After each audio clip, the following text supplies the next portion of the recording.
네, 다음으로 이 시각 월가 프리마켓 종목별 움직임 살펴보도록 하겠습니다. 오늘은 젠트람 뒤에 숨겨진 날카로운 투자 감각, 퍼스트 프라임 리서치 이동근 대표 모셨습니다. 어서 오세요. 네, 안녕하십니까. 네, 안녕하십니까.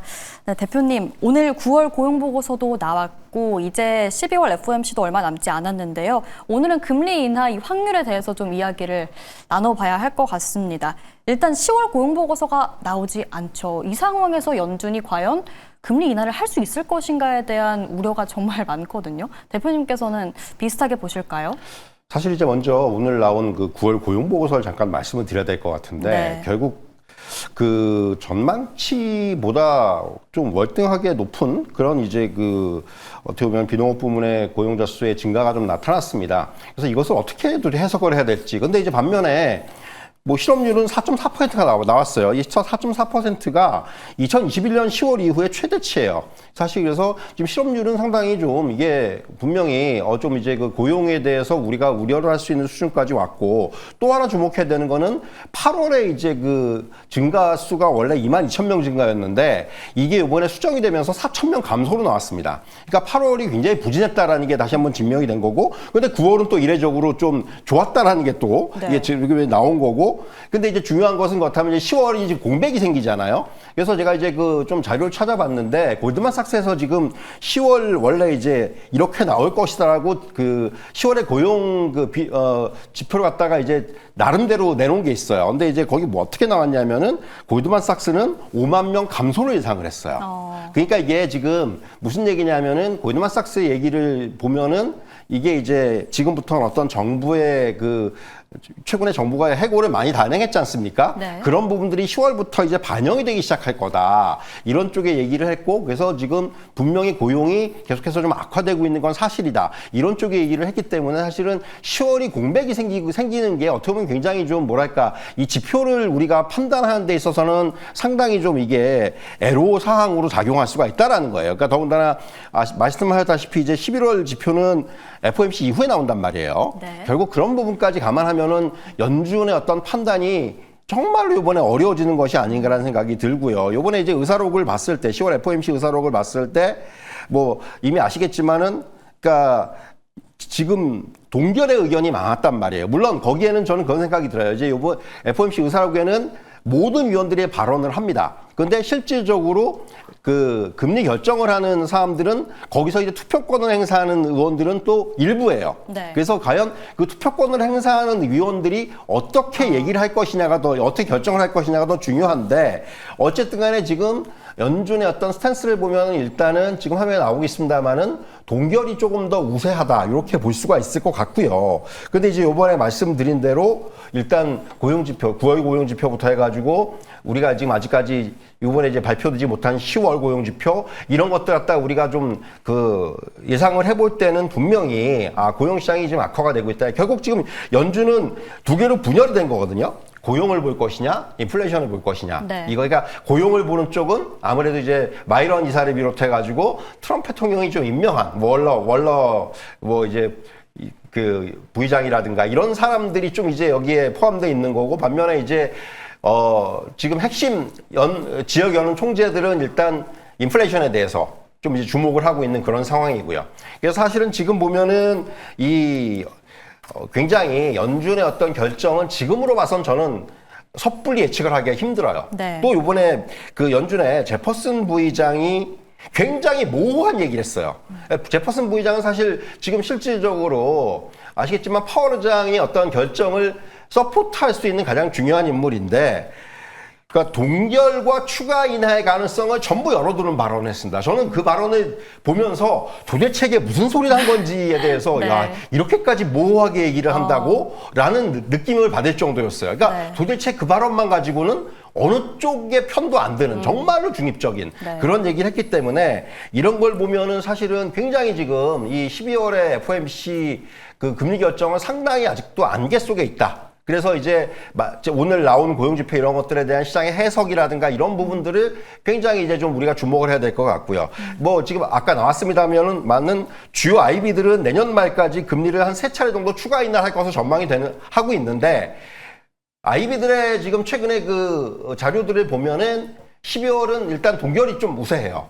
그리고 내년 1월에 할 것이다. 반면에 12월에 인하를 하고 1월에 인하를 하지 않을 것이다라는 또 의견들도 좀 소수지만 있고요. 그래서 지금은 섣불리 예측을 하기가 힘든 이제 그런 상황이라고 말씀드릴 수가 있겠고, 그러니까 어떻게 보면은 지금 뭐 엔비디아의 실적이 이제 오픈이 된 상황에서 어떻게 보면 시장의 불확실성 마지막 남아있는 게 이제 FOMC이기 때문에 결국은 FOMC 이전까지는 시장이 상당히 이 부분에 대한 영향을 상당히 크게 받을 것 같아요. 그래서 네. 뭔가 이제 엔비디아 실적이 굉장히 잘 나오면서 오늘이야 이제 뭐 나스닥 중심의 상승이 나타날 수가 있겠지만은 결국 그런 것들이 이러한 금리 전망에 있어서 조금은 이제 어떻게 보면 걸림돌로 또 시장에 작용할 수도 있는 지금은 그러한 상황이다. 이런 말씀을 좀 드릴 수가 있을 것 같습니다. 네, 또 시장이 이 단순히 오늘 나온 데이터 자체만 집중을 하는 것이 아니라 뭔가 그 이면에 숨겨져 있는 것들을 읽으려고 노력을 하고 있는 것 같은데 저희가 앞서 보여드렸던 화면에서 이 금리 동결 가능성 오후 9시 기준으로는 76% 정도였습니다만 지금 제가 확인을 해보니까 동결이 58%까지 좀 바이팅이 내려왔습니다. 그러니까 이게 지금 네. 지금 말씀하신 대로 이 오늘 나온 9월 고용 보고서가 의외로 이거 사실 이게 원래 10월 3일 날 나와야 되는 건데 한 달 반 늦게 나온 거란 말이에요. 네. 그래서 사실은 별로 데이터로서의 의미가 없을 거라고 생각을 했는데 의외로 이게 지금 시장에는 굉장히 파급 효과를 크게 주고 있어요. 오히려 그래서 이것 때문에 금리는 할 수도 있겠는데라는 쪽의 의견들이 조금 더 이제는 또 힘을 얻을 수도 있겠다. 네. 이런 또 생각을 해볼 수가 있을 것 같습니다.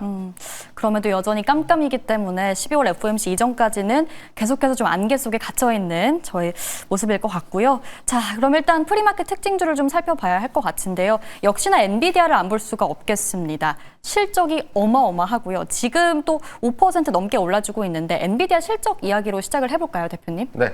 사실 지금 시장이 기대했던 것을 어느 정도 엔비디아는 충족시켰다고 말씀드릴 수가 있겠고요. 결국 제일 중요한 게 데이터 센터에서의 어떤 매출 비중이라든가 이런 것들을 저는 굉장히 중요하게 봤는데 이제 거의 90%까지 수준까지 올라왔기 때문에 시장이 참 요구하는 부분들을 굉장히 이끌었고 그리고 블랙웰의 파워가 정말로 이제 어느 정도 작용을 하기 시작했다 이렇게 말씀드릴 수 있겠고요. 결국은 지금 젠스망의 발언처럼 이제는 엔비디아는 AI 선순환 구조에 진입을 했다 이렇게까지 얘기를 했기 때문에 네. 그런 부분에 상당히 좀 전 방점이 찍히고 그래서 이제 그렇다면은 자 여기서 이제 우리가 주목해야 되는 거는 엔비디아 실적이 잘 나왔기 때문에 그럼 AI 버블론이 꺼졌느냐? 저는 그건 아니라고 생각해요. 계속해서 AI 버블론은 시장을 좀 괴롭힐 거예요. 왜냐하면은 사실은 엔비디아와 과연 엔비디아가 AI 버블에, 그러니까 이런 얘기가 나오는 거죠. 엔비디아 실적이 잘 나오니까 사실 엔비디아는 AI 버블하고 크게 관계가 없어라는 얘기가 나오고 있어요. 그러니까 중요한 건 지금 클라우드 기업들이잖아요. 사실은 최근에 이제 문제가 됐던 기업들, 오라클이라든가 메타라든가 또 최근에 아마존이라든가 이런 기업들을 보면은 다 지금 엔비디아 칩을 가져다가 자기네 데이터 센터 갖다 늘려야 되는, 거기다 투자를 해야 되는. 돈이 필요한 건 그 기업들이에요. 엔비디아가 돈이 필요한 게 아니에요, 사실은 지금. 그렇기 때문에 결국 문제는 이러한 클라우드 기업들에 대한 부분들이 향후에 또 이제 어떻게 작용을 하느냐. 그들의 자금 조달이라든가 이런 부분들은 계속해서 시장에서 조금 이제 노이즈로 작용할 가능성이 크기 때문에 물론 엔비디아가 이제 시장에 굉장한 이제 어떤 분위기를 누그러뜨리고 완화시킨 건 사실이지만은 이거로 인해서 이제 완전히 게임이 끝났다라고 얘기하기는 아직은 전 좀 이른 감이 있다고 생각을 해요. 분명히 아직도 이러한 클라우드 기업들, 우리가 얘기하는 하이퍼스케일러들이 네. 어떻게 이제 또 향후에는 또 이런 부분들이 계속해서 좀 이제 남아서 시장에 남아서 조금은 이제 어느 정도 이제 노이즈로 작용할 수가 있다라는 부분들은 좀 염두에 둘 필요가 있을 것 같습니다. 네, 엔비디아 실적이 정말 잘 나왔다고 해서 완전히 이게 또 사라진 건 아니다 이렇게 말씀을 해주셨는데 지금 그래도 엔비디아 실적 발표 이후에 오라클, 메타 한창 빠지다가 반등을 시도를 하고 있거든요. 3%, 2%씩 올라주고 있는데 이게 다시금 증시가 반등해 줄 거라는 신호가 아닌가 이렇게 해석하시는 분들도 많거든요. 이거 어떻게 보세요? 그러니까 저는 그렇게 생각해요. 이제 그런 좀 바람이겠죠. 그거는 일종의. 네. 그러니까 지금 왜냐면 오라클 같은 경우 주가 이렇게 많이 빠졌거든요. 사실 이게 그러니까 300불 넘어갔다가 지금 이제 200불대 초반까지 왔단 말이에요. 그러면 이제 어느 정도 기술적인 반등의 구간에 전 접어들었다는 네. 말씀 드릴 수 있을 것 같고요. 사실 메타 같은 경우도 자, 메타 같은 경우도 보면은 지금 주가 이렇게 빠졌단 말이죠. 그러니까 750불에서 그냥 단숨에 600불이 깨졌어요. 그러면 사실 이 정도면은 기술적 반등은 지금 충분히 나올 수 있는 구간이다. 저는 이렇게 좀 말씀을 드리고 싶어요. 그러니까 네. 일단 지금 이러한 그 자금 조달이라든가 이런 부분에 대한 노이즈들이 완전히 사라지기까지는 아직까지는 좀 저는 시간이 필요하다고 생각을 하고요. 네. 그래서 일단 주가가 지금 먼저 조금 바닥을 잡아가는 과정 정도로 저는 좀 이해를 하는 것이 맞지 않나. 좀 이렇게 말씀을 드릴 수 있을 것 같아요. 네, 또 오라클과 메타는 워낙 과매도 구간에 있었다 보니까 네. 올라갈 때가 됐다. 좀 이렇게 해석을 해봐야 할 것 같고요. 아직까지 우려 불식, 완전히 불식되기까지는 조금 더 봐야 할 것들이 남아있다라고 좀 해석을 해보겠습니다. 자, 이어서 월마트 볼까요? 월마트 실적이 나왔고 네. 잘 나왔습니다. 그래서 지금 2.8% 오르고 있는데 자세히 좀 짚어보겠습니다. 사실 이제 뭐 예상치를 상회하는 3분기 실적을 내놨고 그리고 연간 실적 추정치도 상향을 했어요. 그래서 사실 오늘 아까 한 2-3시간 전만 하더라도 월마트가 마이너스였거든요. 네. 그런데 지금 이제 뭐 장시간이 가까워지니까 플러스가 나기 시작을 했죠. 그러니까 이거 아까는 좀 실적을 반영을 못하고 있는 것 같고 이제는 좀 실적을 반영하기 시작했다 이렇게 말씀드릴 수가 있겠고 3분기 뭐 EPS라든가 매출 같은 경우 전부 다 예상치를 상회를 했고 무엇보다도 전자상거래 부문에서의 두 자릿수 성장 그리고 어떤 그 신규 고객 유입이 굉장히 광범위하게 나타나면서 연간 매출이라든가 이익 전망 자체도 상향이 됐다라는 거예요. 그래서 전반적으로 보면은 그러니까 제가 이제 홈데포의 실적이 조금 이제 부진하면서 우려를 했어요. 이제 네. 이게 이제 뭐 월마트라든가 이런 쪽에 영향을 주는 것이 아닌가 우려를 했었는데 다행히도 월마트는 지금 시장의 어떤 기대를 조금 이제 상회하는 그런 실적을 내면서 주가도 이제 어느 정도 좀 바닥을 잡아가 이제 한 월마트 같은 경우는 저는 $100 정도가 요번에 이게 거의 지금 보면은 121선인데 여기서 지금 어느 정도 지지가 되는 것 같아요. 이제 실적도 좀 어느 정도 기대치 이상이 나왔기 때문에 이렇게 되면은 좀 이제 어느 정도 바닥을 잡으면서 조금은 이제 상승에 대한 기대를 가져봐도 되는 것이 아닌가. 좀 이런 말씀을 좀 드릴 수가 있을 것 같습니다. 네, 알겠습니다. 월마트에 대한 이야기를 좀 들어봤고요. 바로 이어서 모더나를 좀 보겠습니다. 지금은 살짝 상승폭을 축소하긴 했습니다만 그래도 강세 이어가고 있는 모습인데 어떤 소식이 또 있었을까요? 사실 이제 모더나가 최근에 정말 좀 뭐랄까 호재가 없었는데 네. 그나마 이제 그 애널리스트 데이를 개최하면서 파이프라인의 개발이라든가 또 이제 향후 사업 전략에 대해서 공개를 했어요. 그러니까 감염병이라든가 뭐 종양학이라든가 희귀질환 분야에서 mRNA 기반의 치료제라든가 백신을 개발하는 걸 가속화하겠다 이런 얘기를 했고요. 사실 최근에 이제 모더나는 아시겠지만 코로나19 때 한 번 완전히 그 주가가 폭발을 했다가 그 이후에는 사실 매출이 둔화되고 수익성이 약화되고 좀 재무적으로 어려움이 지속되고 있는데 어쨌든 간에 지금 비용의 절감이라든가 또 이제 신규 임상이라든가 이런 부분들에 대해서 어느 정도 이제 좀 청사진의 밝힘으로 인해 가지고 마찬가지로 이제 좀 주가가 어느 정도 지금 바닥을 형성하는 게 아닌가. 최근에 보면은 한 $23 내외에서의 어떤 주가의 어떤 하방 경직 유지가 되고 있어요. 그래서 이제 지금 정도면은 어느 정도 모더나도 이제는 요번에 그 사업 전략의 발표를 계기로 해서 조금은 이제 주가의 이제 좀 반등을 기대해 볼 수 있는 그런 위치에 온 것이 아닌가 이런 말씀을 좀 드릴 수가 있을 것 같습니다. 모더나의 반등을 좀 기대해 볼 수 있겠다라는 코멘트를 남겨주셨습니다. 자, 우리 마지막으로 또 엔비디아 실적이 나왔으니까 함께 올라가는 좀 관련주들을 봐야 할 것 같은데요. AI 인프라주들 워낙 묶여서 같이 빠졌기 때문에 네. 오늘은 강한 반등이 나와주고 있습니다. 대표적으로 뭐 네오클라우드주 중에 네. 사이퍼마이닝이 지금 12% 상승해주고 있네요. 사이퍼마이닝 같은 경우는 이제 네. 그 플로이드 스택이라는 회사하고 10년 만기에 56메가와트 규모의 또 AI 그 호스팅 계약을 체결했어요. 그래서 이게 뭐 이거 최대 한 $20억 달러까지 이제 수익에 좀 기여가 될 것이라는 얘기가 나오면서 오늘 주가가 강하게 반등을 하고 있고요. 마찬가지로 말씀하신 대로 최근에 워낙 주가 많이 빠져 있었기 때문에 뭐 엔비디아 실적이 잘 나오면 당연히 이런 기업들이 상대적으로 이제 더 올라갈 수밖에 없죠. 뭐 아시겠지만 이제 이런 그 네오클라우드라는 게 GPU 기반으로 해가지고 고성능 이제 연산 처리라든가 이런 그러니까 굉장히 특화된 클라우드 업체거든요. 그야말로. 네. 뭐 사이퍼마이닝도 그렇지만 오늘 또 이런 비슷한 회사들 우리가 이제 주목했던 코어웨이브 같은 경우도 주가가 오늘 10% 이상 지금 상승하고 있고요. 또 이제 네비우스 같은 경우도 오늘 5% 상승을 나타나고 있어요. 차트는 다 똑같아요. 최근에 이제 같이 주가가 급락을 했다가 이제 어느 정도 그 엔비디아의 실적과 이제 동조화되는 그런 모습이 나타나고 있다. 그래서 이제 어느 정도 이런 기업들도 사실 어떻게 보면은 최근에 나타났던 AI 버블에 대한 우려를 가장 강하게 반영을 한 종목들이기 때문에 이제는 어느 정도 그런 좀 영향에서 조금 그런 영향이 완화가 된다라면은 이런 종목들이 다시금 조금 이제 그 반등을 할 수 있는 그런 계기들이 마련되는 것이 아닌가 하는 생각이 들고요. 다만 워낙 지금 단기적으로 낙폭이 컸기 때문에 사실 뭐 이 코어이브 같은 회사도 반토막이 났어요. 단기에 그냥 130불에 있다가 지금 70불까지 빠졌기 때문에 네. 뭐 이 정도면 사실은 얼마든지 기술적 반등이 이제 나타날 수 있는 구간이고요. 그래서 이런 종목들은 지금 가격의 부담은 확실히 이제 좀 덜해진 그런 상황이다. 이렇게 좀 말씀을 드릴 수가 있을 것 같습니다. 네. 반등을 시도하는 이런 중소형주들 들어가 보기엔 좀 위험할까요, 대표님? 뭐 저는 지금 정도의 가격이라면은 네. 충분히 가능할 것 같아요. 물론 이거는 이제 어느 정도 이런 종목들은 굉장히 좀 뭐랄까 그 짧게 그 이 수익을 좀 챙기는 쪽으로 들어가야 돼요. 마치 우리나라에서도 이런 네. 테마주를 그 이제 매매를 하듯이 그런 식의 좀 매매가 지금은 좀 적절한 위치가 아닌가라는 그런 말씀을 좀 드릴 수 있을 것 같습니다. 위치가 가장 적절해 보이는 또 종목이 있을까요, 대표님?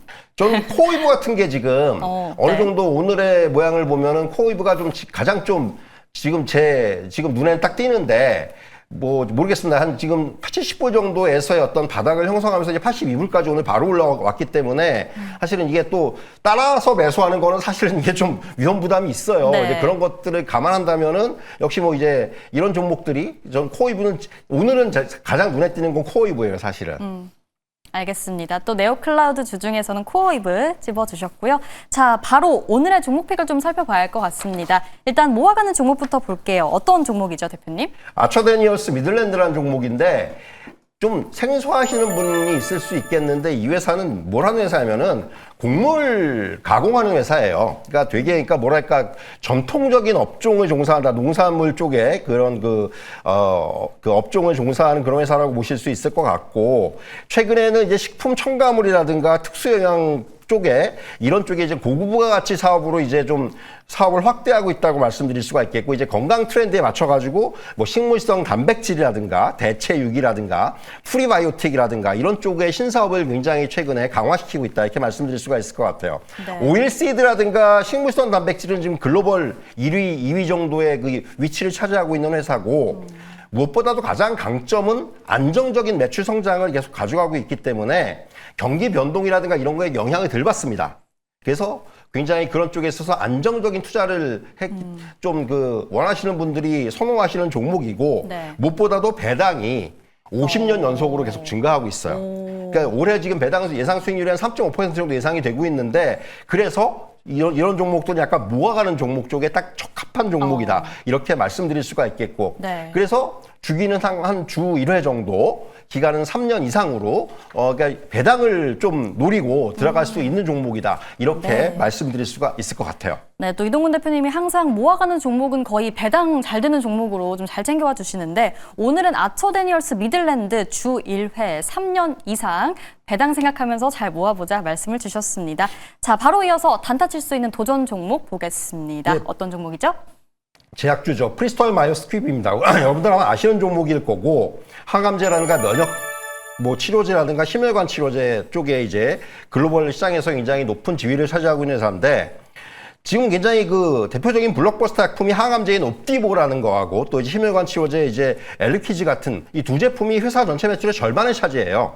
사실은 최근에 그래서 이제 이 회사가 주가가 좀 재미가 없었는데 최근에 조금씩 이제 그 바닥에서 올라오는 그런 모습을 보이고 있고 비상장 바이오텍인 그 오비탈 테라피틱스라는 회사를 지금 2조 원에 인수를 했는데 이 회사가 이제 자가면역 질환 치료 분야에서 그 RNA 기반의 그 기술을 갖고 있습니다. 그래서 이제 이것을 이 회사를 인수하면서 이쪽에 이제 뭔가 그 이런 그 자가면역 질환 치료 분야에서의 어떤 새로운 좀 이제 그 사업을 좀 확대하는 이러한 쪽에서의 어떤 지금 전략을 가져가고 있다 이렇게 말씀드릴 수가 있을 것 같고요. 이 회사도 이제 물론 제약주기도 하고 그렇지만 사실 또 이 회사도 또 강점 중에 하나는 배당이 굉장히 높아요. 그러니까 그러니까 1년에 4번 배당을 주거든요. 분기 배당을 지급하는데 최근 한 2년 정도 보면은 배당금이 굉장히 꾸준하게 증가를 하고 있습니다. 그래서 역시 배당으로도 좀 매력적이다. 주가 자체도 지금 보면은 어느 정도 이제 바닥에서 조금 올라온 상태에서 조정을 받고 있기 때문에 뭐 지금 정도의 가격은 충분히 접근 가능하다고 보여지고요. 목표가는 55달러, 그리고 손절가는 41달러로 좀 짧게 제시해 드리도록 하겠습니다. 네, 알겠습니다. 오늘의 도전 종목 브리스톨 마이어스였습니다. 매수가는 45달러 선에서 잡아보시고요. 목표가는 55달러, 손절가 41달러까지 전략에 참고해 보시면 좋을 것 같습니다. 네, 이렇게 이동근 대표님의 종목피까지 살펴봤습니다. 이제 5분 정도 뒤에 뉴욕 증시 개장합니다. 오늘도 성투하시고요. 저희는 내일 이 시간 다시 찾아올게요. 함께해 주셔서 고맙습니다.